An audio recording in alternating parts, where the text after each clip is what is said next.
রাধে রাধে বন্ধুরা, কেমন আছো? আশা করি সকলে ভালো আছো। আমিও খুব ভালো আছি।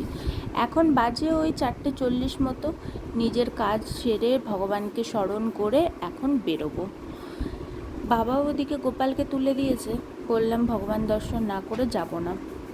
আর এই হলুদ ফুলের গাছটা কত ছোট এনেছিলাম, এখন দেখো কত বড় হয়ে ফুল ফুটছে। যেহেতু সকালের আলো এখনও ফোটেনি, সেই জন্য ফুলগুলোও এখনও ফোটেনি। প্রত্যেকটা গাছকে এই 9 দিনের আগে শেষবার দেখে নিলাম। বাড়ি এসে দেখি এখনও স্টিকগুলো রয়েছে, 4-5টা ফুল এখনও ফুটছে। সাদা ফুলের গাছেও দেখি কুড়ি এসেছে। গাড়ি চলে এসেছে নিচে, প্রথমে আমাকে তুলবে, তারপরে ওদিকে রিয়াদের তুলবে। মা বলছে চ একটু তোকে এগিয়ে দিয়ে আসি। যাই হোক, 9 দিনের আগে মায়ের সাথেও শেষবারের মতো দেখা। রিয়াদেরকে তুলে নিয়ে সমস্ত লাগেজ গুছিয়ে নিয়ে আমরা এখন যাচ্ছি বিষ্ণুপ্রিয়া স্টেশনে। সেখান থেকে আমরা ট্রেন ধরে যাব হাওড়া। কোথায় যাচ্ছি সেটাই তো বলা হয়নি। যাচ্ছি হচ্ছে উত্তরাখণ্ড, মানে কেদারনাথ। এর আগের বছর সব ঠিকঠাক থাকলেও মহাদেব আমাদেরকে টানেনি, তাই ধস নামার কারণে সব কিছু ক্যান্সেল হয়ে গিয়েছিল। কি আর করা যাবে, মহাদেব যখন টানেনি তখন আর যাওয়াও হয়নি। এখন দাঁড়িয়ে আছি ট্রেনের উদ্দেশ্যে। একদম হাওড়া স্টেশনে নামিয়ে দিয়েছে, তারপরে নেমে এখন হাঁটতে হাঁটতে 11 নম্বর প্ল্যাটফর্মে আসছি। সেখানেই বসে খাওয়া দাওয়া করব। দুপুর 1টায় আমাদের কুম্ভ এক্সপ্রেস। ট্রেনে উঠে পড়েছি, খাওয়া দাওয়া শেষ করেছি। ভগবানকে সাথে নিয়ে এসেছিলাম, ভগবানকে ভোগ লাগিয়ে দিদা প্যাকিং করে দিয়েছিল অন্ন, আলু পটল সিদ্ধ আর একটা আলুর সবজি। যাই হোক, প্রচণ্ড পরিমাণে ঝাল হয়েছিল, যেটা খেতে আমার মারাত্মক কষ্ট হয়েছিল, যেহেতু আমি ঝাল খাই না। তবুও ভগবান পেয়েছে মানে নিজেরা পাওয়াই যেতে পারে। এখানে দিয়ে দিয়েছে সমস্ত কিছু, মানে 2টো কভার, হালকা মতো একটা চাদর, বালিশ আর একটা কম্বল টাইপ। এখানে মাঝখানে একটু ঘুমিয়ে নিচ্ছিলাম। এতটা রাস্তা এখন কি করব, হয় ঘুমো, নাই মালা করো, নাই বকবক করো কারোর সাথে, নাই খাওয়া দাওয়া করো, এইসবই কাজ। তাছাড়া আর তো কোনো সেরকম কাজ নেই। মাঝখানে ঘুমোনোর আগে দেখে নিচ্ছিলাম কতগুলো স্টেশন আমাদের রয়েছে। যাই হোক, প্রচুর স্টেশন রয়েছে। ট্রেনে উঠেছি, একদম গিয়ে থামবে হচ্ছে আসানসোল। তার আগে থামার কোনো সিন নেই। কাছাকাছি আসানসোলের কাছে চলে এসেছি দেখে মনে হচ্ছে, কিন্তু না, এখনও প্রচুর স্টেশন রয়েছে। বিকেলবেলায় ঘুম থেকে উঠবো, উঠে একটু ফ্রেশ হয়ে কফি আর বিস্কুট নিয়ে বসবো। প্রচণ্ড খিদে পাচ্ছে, কী আর করা যায়। রাতে ওদের পরোটা রয়েছে, আর আমাকে মা বাড়ি থেকে রুটি আর আম দিয়েছিল, আর ওদের পরোটা সুজি। রিয়া এখানে বিস্কুটের সাথে যুদ্ধ করে বিস্কুটটা কোনো রকমে ছিঁড়েছে।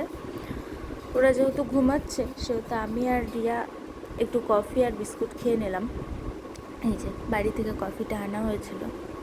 পরন্ত বিকেল, সূর্য ডুবতে চলেছে, কি সুন্দর লাগছে তাই না?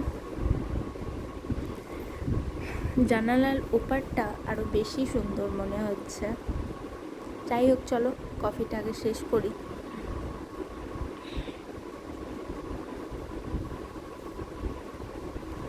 সন্ধে এখন নেমে গেছে কেবলই। জেঠি ওদিকে মালা করছে, আমরাও মালা ধরবো, কারণ আমার প্রচুর মালা বাকি ছিল। 2 দিনের লাগেজ গোছাতে টাইমই পাইনি সেরকম। ঘড়ির কাঁটায় এখন 10টা 31। চলো ঘুমোই, সকালবেলায় আবার তোমাদের সাথে দেখা হবে। বলাই হয়নি, এটা 2টো দিনের ব্লগ একসাথে। এই দিদিগুলোকে পেয়েছিলাম, এরাও কেদারনাথে যাবে। যাই হোক, চলো। প্রচণ্ড মজা করতে করতে গিয়েছিলাম, আর এত পরিমাণে বাইরে গিয়েছি আমরা। বাইরে যিনি ছিলেন তিনিও বলছিলেন যে তোমাদের এই করেই সময় কেটে গেছে বলো। বলছে হ্যাঁ, এই করেই সময় কেটে গেছে। এদিকে মুড়ি শশা নিয়ে বসেছি সকালবেলায়। রিয়া এদিকে ওপরে উঠে গেছে ও খাবারটা নিয়ে। আমি ওকে ব্যঙ্গ করছিলাম বলে ও আমাকে ভেঙচি কাটছে। কী করব, কিছু তো করে সময়টা কাটাতে হবে। মাঝখানে লুডোও খেলেছিলাম। যাওয়ার সময় রিয়া এই চকলেটগুলো কিনেছিল, খেতে নাকি একদম ভালো না, তাও আবার 2 প্যাকেট নিয়েছিল। চলো, ওখানে রিয়া ঘুমাচ্ছে, জেঠিমালা করছে, ওপরে মামা ঘুমাচ্ছে, আর আমি এদিকে রিয়ার সিটে চলে এসেছি। প্রচণ্ড ঘুম পাচ্ছে, কী আর করবো, একটু ঘুম দিয়ে তারপরে নিচে নামবো। মাঝখানে ট্রেনটা একটু থেমেছিল, আর সেখানেই একটু নিচে নেমে ঘোরাঘুরি করলাম। আর এই বাচ্চাটাকে পেয়েছিলাম, এত কিউট, বারবার আসছিল, আর ট্রেনটা এদিক ওদিক করছিল বলে ও টাল সামলাতে পারছিল না। ফাইনালি হরিদ্বার পৌঁছালাম। চলো, এবার পার হয়ে ওখান থেকে একটা অটো নিয়ে যাব হচ্ছে হোটেল খুঁজতে। দেখা যাক কোন হোটেল পাওয়া যায় আমাদের। এই যে হরিদ্বারের স্টেশনটা, যেহেতু এটা উত্তরাখণ্ডের মধ্যেই পড়ছে, সেহেতু এখানে মহাদেব তো থাকবেনই।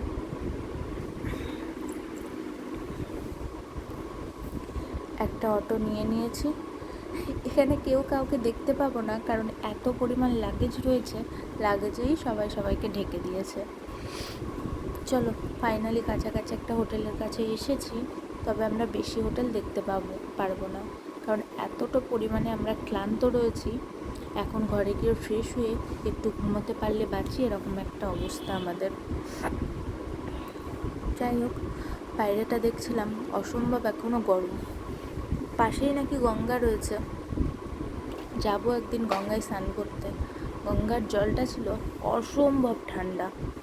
আমরা হরিদ্বার থেকে বেরোনোর আগের দিন আমরা স্নান করেছি। খুঁজতে খুঁজতে এই হোটেলটা পেলাম, হোটেলটা দেখতে এসেছি। ঘরগুলো জেঠি বলল একটু ঠিক করে দেখে নিতে, যেহেতু আমাদের অন্ন হবে, সেই জন্য প্লাগটা ভালো করে দেখতে, আর বাথরুমে গিজার রয়েছে কিনা সেটা দেখতে, কারণ রাতের দিকে আর সকালের দিকে এখানে প্রচণ্ড পরিমাণে ঠান্ডা পড়ে।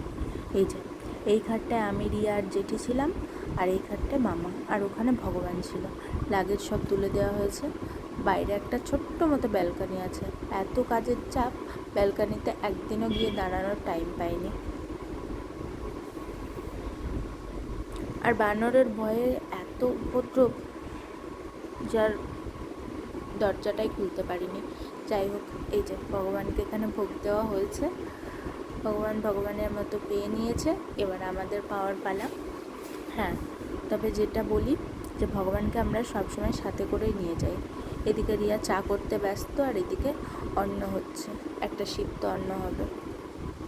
এই যে চা হয়ে গেছে, আমাদের চাটা হলে জেঠিকে কফি করে দেবো। এদিকে সমস্ত কিছু হয়ে গেছে, প্রসাদও পেয়ে নেব। রাত্রে এখন 11:30, সব গুছিয়ে ঘুমোতে যাব। আজকের ভিডিওটা এই পর্যন্তই। ভালো লাগলে লাইক, কমেন্ট, শেয়ার আর সাবস্ক্রাইব।